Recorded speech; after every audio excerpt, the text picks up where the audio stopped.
बिस्मिल्लाहिर्रहमानिर्रहीम। अस्सलामुअलैकुम एवरीवन, कैसे हैं आप सब। आज मैं आप लोगों के लिए एक बहुत ही मज़े की बिहारी चिकन की रेसिपी लेके आई हूँ। आप लोगों ने इसको ज़रूर ट्राई करना है। इसके लिए सबसे पहले मैंने 2 टेबलस्पून बेसन को मैंने थोड़ा सा भून लिया है, ठीक है, फ्राइंग पैन में डाल के। उसके बाद मैंने हाफ़ कप ऑफ़ ऑयल डाला, उसमें एक बड़े साइज़ का प्याज डाल लिया है और मैंने इसको अच्छे से गोल्डन ब्राउन कलर में फ्राई कर लेना है, ठीक है।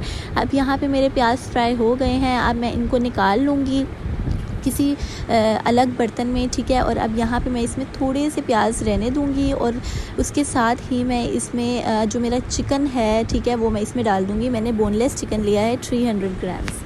उसके साथ ही मैंने यहाँ पे 1 टेबलस्पून गार्लिक पेस्ट ऐड किया है। गार्लिक की वजह से इसकी जो स्मेल है वो ख़त्म हो जाएगी, ठीक है। और आप लोगों ने इसको तकरीबन 2 से 3 मिनट के लिए लिड को कवर करके पकाना है। और उसके बाद मैंने इसमें स्पाइसेस ऐड कर दिए हैं और स्पाइसेस की डिटेल्ड क्वांटिटी आप डिस्क्रिप्शन से चेक कर सकते हैं। मैंने इसमें बिल्कुल थोड़ा सा पानी डाला है और 3 से 5 मिनट तक मैं इसको पकाने के लिए रख दूँ। अब फ्राइड अनियंस, बादाम और उसके बाद थोड़ा सा पानी डाल के मैंने इसका एक मिक्सचर रेडी कर लिया है। उसके बाद मैंने दूसरी साइड पे थोड़ा सा योगर्ट लिया है। उसके अंदर मैंने 1 टेबलस्पून जो मैंने बेसन को थोड़ा सा भून लिया था वो डाला है और जो बादाम और प्याज का जो मिक्सचर मैंने ग्राइंड किया था वो भी मैं इसमें ऐड कर दूँगी, ठीक है। यहाँ पे आप देख सकते हैं कि 3 मिनट बाद मेरा जो चिकन है वो अच्छे से पक चुका है। अब मैंने इसमें योगर्ट वाला मिक्सचर डाल दिया है, ठीक है। अब मैं इसको अच्छे से मिक्स कर लूँगी और इसकी लिड को कवर कर दूँगी 5 से 6 मिनट के लिए, ताकि जो हमारा चिकन है वो अच्छे से टेंडर हो जाए, ठीक है।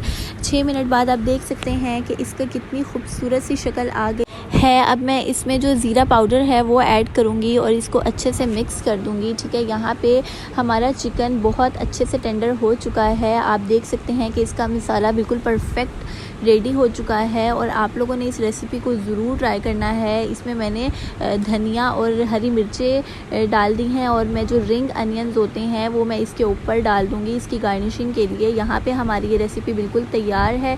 उम्मीद है आप लोगों को ये रेसिपी बहुत ज़्यादा पसंद आएगी। Thank you for watching. Like, subscribe and share with your friends and family, and don't forget to hit the bell icon.